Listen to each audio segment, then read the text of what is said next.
Good morning. This is actually it's good afternoon because we've just gone 12. This is Paul Gladen, director of the Blackstone Launchpad at UM, and I'm joined by Joe Burnich from Big West Marketing. Hey, Joe. Hey, Paul. How you doing today? I'm doing peachy. Thank you for having me on. This is an honor for me to come on and talk to No, you. we're thrilled to have you.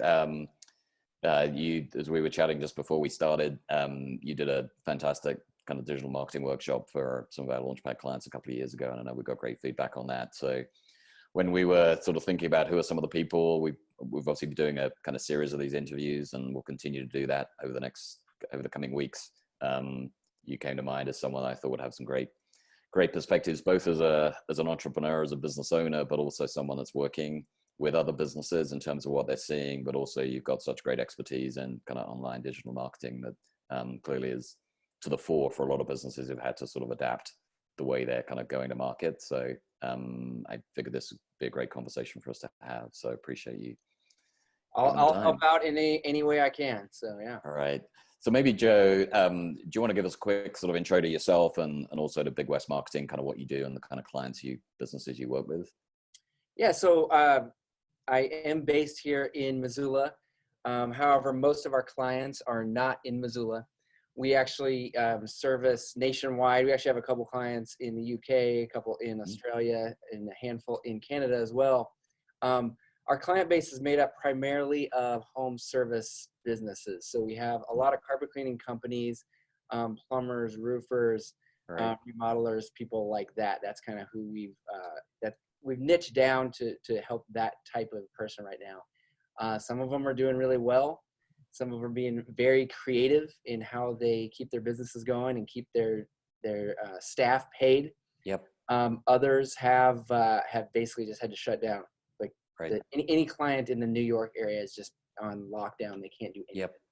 Can you just describe in terms of that sort of niche you focus on in terms of the marketing work, what kind of services do you typically provide to that client base?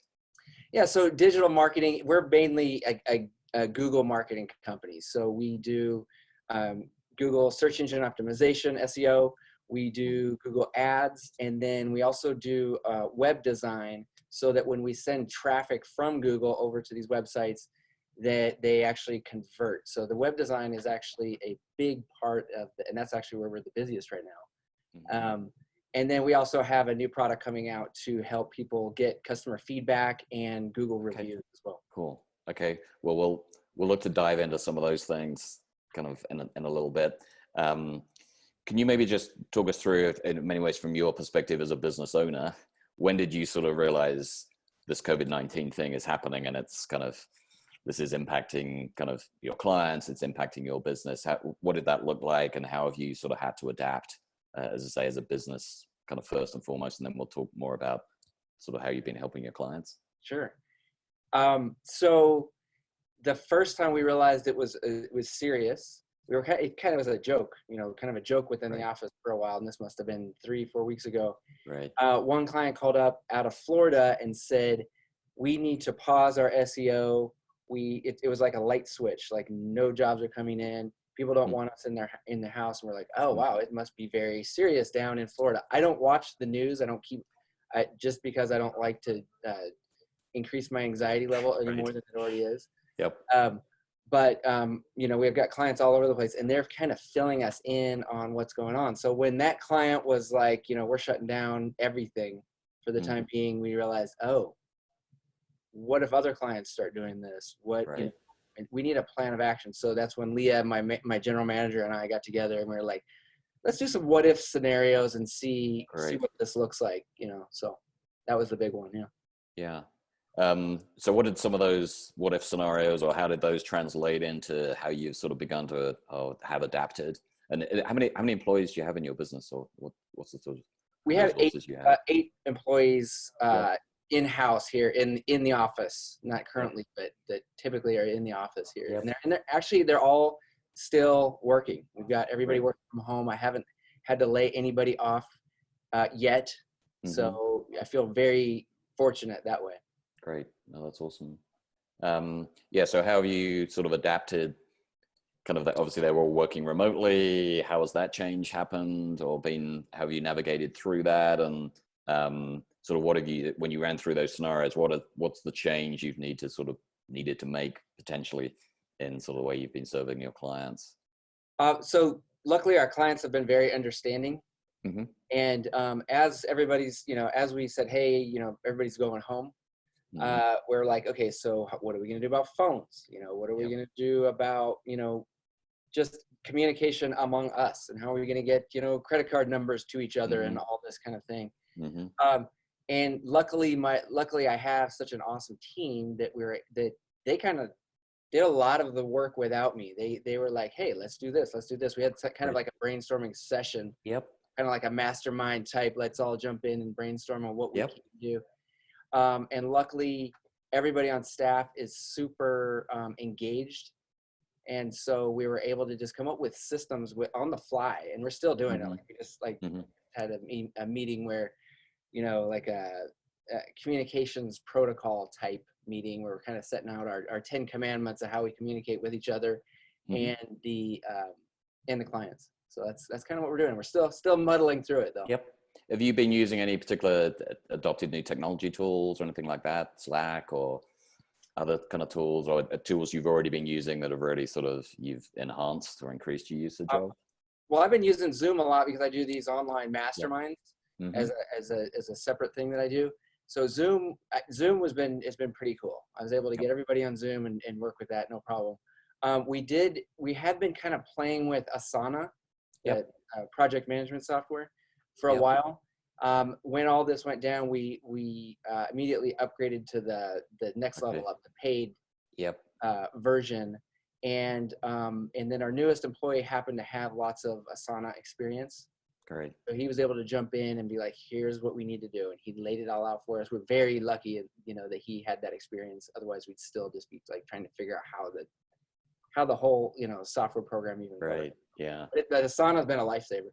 Cool. So it sounds like you got a great team who've been really sort of proactive and, as you said, engaged in working through this. If you had to sort of change or be more flexible with kind of your employees' work hours and have clients been cognizant of that, I dare say you probably got some team members who are juggling family responsibilities and teaching their kids and all sorts of stuff.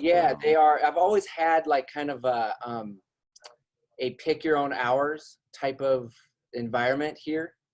And that's one of the reasons why people like to work here, right? Is that they get to be like, okay, well, I've got kids and I got these commitments. Can I work these hours? 90% of the time we say yes, because it's not the type of business where, we're on tight schedules and things have to be done certain hours a day like that. So that kind of just, worked out fine. Now we do have, as far as accountability, like that's been kind of a stressor for me, is like, how do I keep everybody accountable? I mean, when they're in the office, I can go over and be like, hey, what's going on? Have you completed this, that? So what we've been doing is just kind of keeping track of general like KPIs, like, how many websites are in process, how many have gone live this month, how many clients have been contacted, what kind of sales follow-ups have been made, all that kind of stuff. We've always had those numbers, but now they're like at the forefront. I look at those, daily. Right. So, yeah. Have you, I'm just sort of curious, because obviously given you've said normally your team is all working in the same kind of office, have you done anything to sort of try to just keep the sort of the team culture kind of healthy?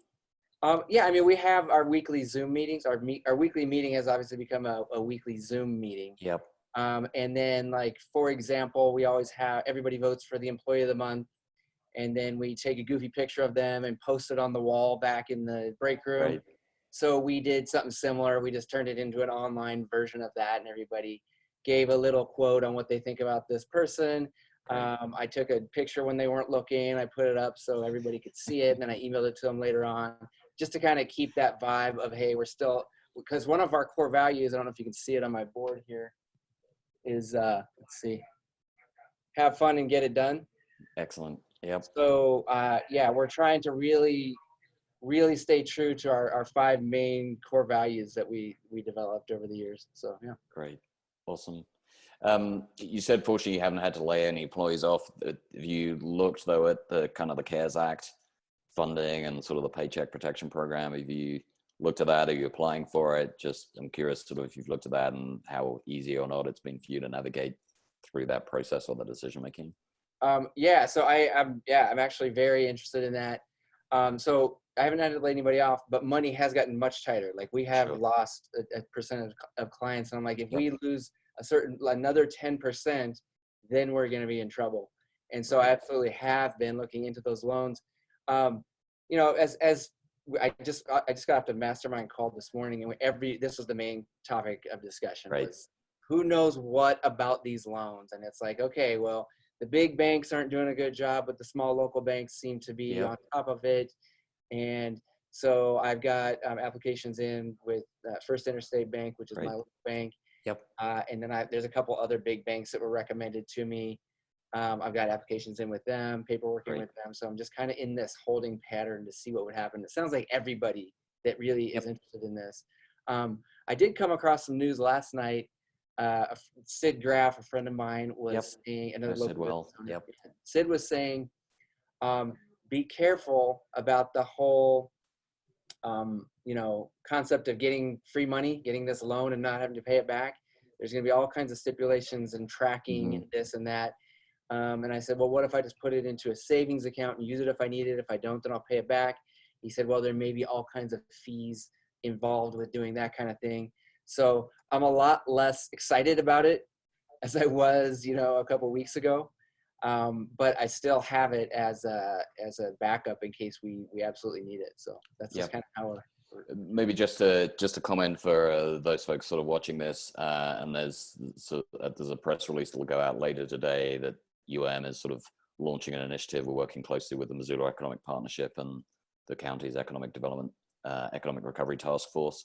So we're going to create a sort of single point of entry for businesses that are trying to navigate their way through this to help businesses get answers to some of those questions. So I'm not going to attempt to answer sort of some of the questions and some of the observations Sid has there, because I don't have the deep expertise. Where we're trying to draw on both the banks as well as the Missoula Small Business Development Center, the SBDC, as part of our programs at and they've been heavily involved helping people. So to the extent you or others have some of those questions, I think actually the link that's provided kind of in the chat box here, but also if you go to kind of UM's Accelerate Montana website, just search for that on the website, you'll see a button where people can kind of fill in a form, and we'll try to get back to them over the next few days with answers to some of those questions, because some of this stuff is certainly, it's been open to interpretation and we're still seeking guidance.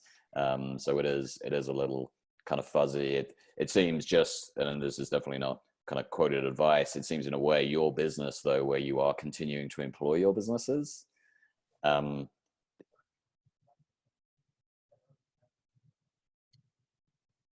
You locked up on my end, Paul.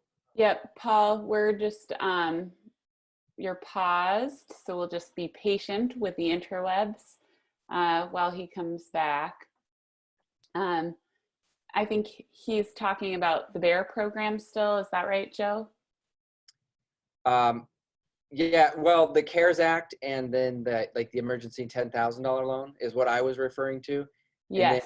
And then, but both of those programs have been confusing for everybody I've talked to, and there's all kinds of heated debate. Like people get really emotional. Yes. Yeah. So, okay. So is what I think he was starting to say, and it looks like he logged off. He'll come back on. UM's launching a program called the BEAR program, so Business Emergency Assistance and Recovery Program, and we will. Here, I'll add my video. So during that time, basically, it's going to be a one-stop shop for all business owners in Montana. You can come and get information and get direction and talk with a person as far as what your needs are. So if you need help with the CARES Act, we'll have some information and people who can visit with you from attorneys who can give you, rather than colleagues who may not have all of the up-to-date information because it's changing so swiftly. We'll either have the SBDC or attorneys who are reading this right now and understanding the implications.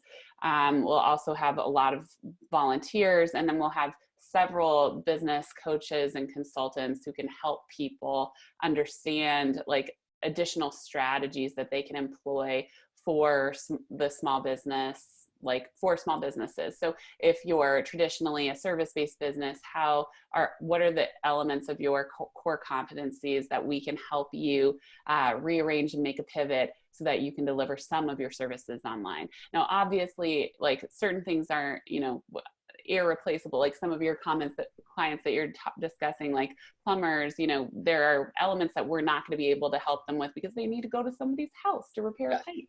But are there little things where they could do a Zoom video and have a tutorial with somebody, who is like a homeowner who doesn't know what they're doing, and they go into their, I don't know, pipe room and make some, like adjustments. So are there ways where we can start to help people think out of the box to help them stay afloat during this tough time?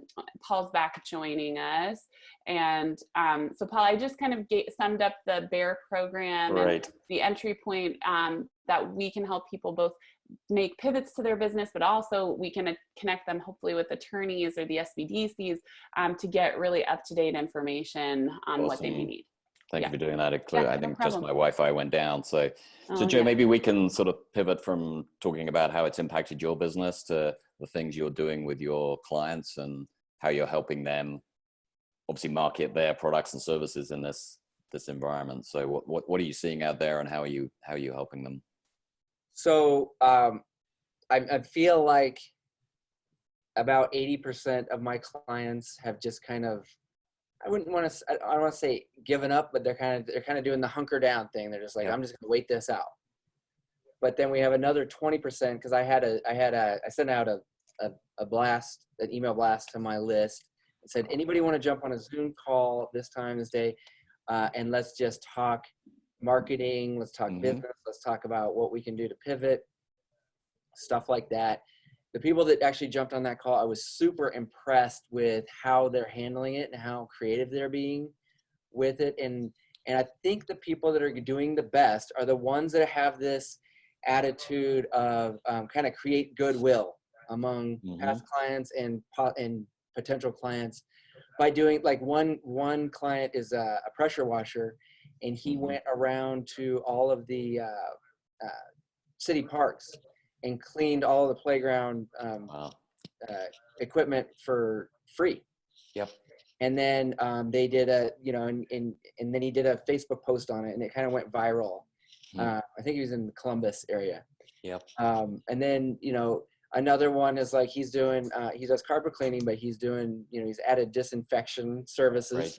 Yep. You got to be careful about how you your promises with that kind of stuff. Yeah. Well, I was chatting with Sid yesterday, and he said, depending on the nature of what you're doing, some of those services are classified as sort of janitorial services, and those are considered essential services. So depending on the nature of the work you're doing, some of it can still be viewed as an appropriate service to be offering. That's right. Yeah. And so that particular client, he went around to every commercial property manager he could find and said, we've got this, this system for disinfecting, lots of explanations and this and that. And last week they did 300,000 square feet of commercial office cleaning, had their biggest month ever. Right. So while most carpet cleaners I talk to are just, like I said, they're kind of hunkering down. I'm like, there's nothing I can do, so I'm just going to sit here and wait it out and hope I have enough money to make it through. Yeah. So some of that is, that's almost sort of, it's guerrilla type marketing as opposed to more sort of traditional, the stuff that you do as your sort of bread and butter. But are there sort of some of those, are there sort of techniques you are using in terms of digital marketing that are also helping those businesses continue? Those ones have said we want to continue to try to drive that business forward. Are there techniques you're helping them with that are assisting them with that? Yeah. So one thing we did is that anybody who's who does disinfection services or is looking into doing disinfection service, and that includes HVAC guys too. They can do air ducts and all. There's all kinds of opportunities with home service businesses to do some sort of disinfection type service. Right. Anybody who wants us to call us up, and we will put a page on your website that's all about that. And some people wanted to pop up on the homepage that says, if you're worried about this stuff, go here. I also did a little training video series where I taught people how to do a Facebook, how to boost a Facebook post. A lot of people just didn't have any clue on how to do that. And then I gave some tips on what to say and what not to say. Don't make this into a big salesy thing. Say, I'm here to help. And even if you don't get a lot of clients now, you want to kind of put yourself in a position to when all this stuff is over, you're going to be top of mind. You're going to be the one they choose. One guy I heard the other day said, just line up your catapults. That was the term he used, is line up your catapults. So when this is over, you're going to be top of mind. You're going to be first in line to take care of whatever service they need. And so that's been huge. And then from the paid ads perspective, one thing I want to say right now is with both Google Ads and the Facebook Ads platform, the price per ad is an auction system. So the more people that are in there bidding to get their ads to show up, the higher the price goes. Well, there's not even close to as many people bidding on these ad placements right now. So you can literally get advertising on Google and Facebook for less than half price. Advertising is on sale right now. And I don't know if a lot of people realize or understand that that's how the game works with the big ones right there. Yep. And it's to some extent the beauty of, depending if you're in a niche space, the beauty of digital marketing is it can be relatively inexpensive, right? Yeah. It's a marketing technique. So if it's also relatively inexpensive and now half price, if your business is in a position to try to do that, I'm 150% on board with you in terms of those businesses saying, getting our name out there. I love the example of the guy that was kind of power washing the parks and stuff. It's just doing stuff that puts you front of mind, as you say, once people kind of can turn around from this and say, okay, let's start to get back to some form of new normal, that you want to be front of mind to those people. Yeah. So, and another thing is the, when people are designing a website or have had a website for a while, there's always this like conversation of, you know what, someday I'm going to do this to the website. Right. Someday I'm going to redo this, or I'm going to add this to the website. But I'm too busy right now. I got too many things. The website update stuff is always on the back burner, it seems like. Marketing stuff in general seems like it's always on the back burner. So one of the things I'm telling all my clients right now is, and we're having a big push for this next week, is it's time to get all that little stuff that you didn't have time to do. Get the pictures that are still sitting on your phone, or the photographer emailed to you. It's time to get your websites in tip-top shape. One of the most important things is your About Us page. Most people don't realize how important the About Us page is, and most businesses, small businesses, don't have a very good About Us page. But if someone's looking at your website and they've never used your service before or never bought your products or whatever, they're programmed to click on the About Us and not learn about your business and your services. They already got that from the home page and the other pages. They want to know about you as a person. And so I've been really having clients, send me pictures of you and your family and your dogs, and then the two big questions I ask to get them thinking about like the content to put on the About Us page is, why did you start your business to begin with? And then what do you love about your business? Because if I ask those questions on the phone, they can talk for 15 minutes about it. But I want to ask them to write me 4 sentences about it. They just can't do it. So, so I'm also thinking about doing stuff like getting on the phone with them and do a recorded phone call and start asking them questions, and then turn that recording into content for websites. I just think websites, there's so much opportunity to make your website stand out right now. Right. Yeah. So much of marketing is storytelling, right? So the About Us is a great opportunity to tell a story about who your business is, why it exists, what matters to you. People love that stuff. If I look at my Google Analytics, the second most visited page on my website is the About Us. Cool.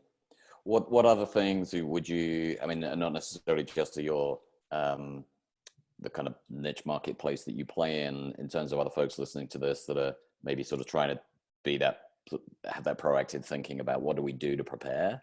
What other advice? The About Us, I think, is an awesome piece of advice. What other things would you be encouraging them to think about doing, whether it's to do that right now or to be working on to be ready? Well, I'll tell you what, the number one thing that I've personally done, and I talked to many other people, is to join some sort of mastermind group. So mastermind groups, that term's kind of thrown out, people abuse that term all over the place. Like, a lot of people use it to mean a big expensive conference that you go to Las Vegas and spend $10,000 for this and that. When I say mastermind, I'm talking about a group of peers, not a coaching group where someone's teaching you something, but a group of peers where you get together once a week. And we've done this for the last 4 years locally in Missoula with 20 entrepreneurs. But I've taken it virtual, obviously. But I also have another one that I started that is basically people from all over the country. And I think we've got 22 people in there from all different parts of the U.S. Now I'm starting another one. Right. So I'm going to have 3 mastermind groups going all at the same time, once a week. And what this is it's people sharing, positive things. And then they're also sharing their struggles. And then everybody jumps in and brainstorms to try to help that person with their struggles. And then we also have little workshops, and we have roundtable discussions. And like the one that we were doing this morning before I got on this call was all about the PPP loans. Yep. So having a group of people that are in the same boat as you, that is just massive. It's like, it was great before, but now it's essential. I don't know what I would do without this group of people. Yeah. How would someone, given the majority of folks watching this will be probably in Missoula or kind of across the state of Montana, how would they go about finding one of those groups? Or if they can't find a group, how would they go about starting one of those? Do you have any kind of, maybe some resources, and you can maybe even send us some materials kind of offline, and we can share that through our sort of communications as well. If you go to impactmastermindgroup.com, that's my website. I have a partner and I we are running, and we're trying to build up like mastermind communities. And you can either join one of our groups that we're starting, or you can talk to one of us about how to do it yourself. And we'll just get on the phone. We have like Calendly links. You can jump on for 30 minutes, an hour, and we can just talk about what it looks like, how to recruit members, how to find people. And I'm more than happy. It's been my passion for the last few years. Cool. So anybody who wants to talk to me about it. Fantastic. We'll get that information. It's going up in the chat box. We'll make sure we post that with the recording this video as well. Folks can reach out to you, and obviously they can check in with us, and we'll be happy to get them kind of connected with you as well. Cool. Joe, we're pretty much out of time. Is there anything else, Joe, you want to sort of share, words of wisdom or other perspectives that it would be helpful for us to share? Big thing right now, the biggest piece of advice I have right now is to start creating goodwill and building your list. Even if you're not making sales, build that list, because when this is over, there's going to be a certain percentage of people that are ready to go, and they're going to take off, and they're going to do better than they've ever done. And a certain percentage of the people that are just going to be struggling, trying to play catch up. I want you to be in that top 20% that is ready to just really take off. I think that is beautifully said. Thank you, Joe. I really appreciate you taking the time today. Great words of wisdom. Great to hear from your experience, and interesting as well, just with you working with businesses sort of across the country and even internationally as well. That was, I think, gave us some additional perspective, which is super helpful. So absolutely, Paul. Thank you. Thank you so much. We'll get this posted, and we'll look forward to seeing folks. Morgan is doing another interview like this tomorrow with Kaylee Lindner from Ula Fitness. So encourage folks to check into that one too. But for now, thank you everyone, and thank you, Joe. All right, Paul. Thank you. Catch up with you soon. Yep. Okay. Bye-bye.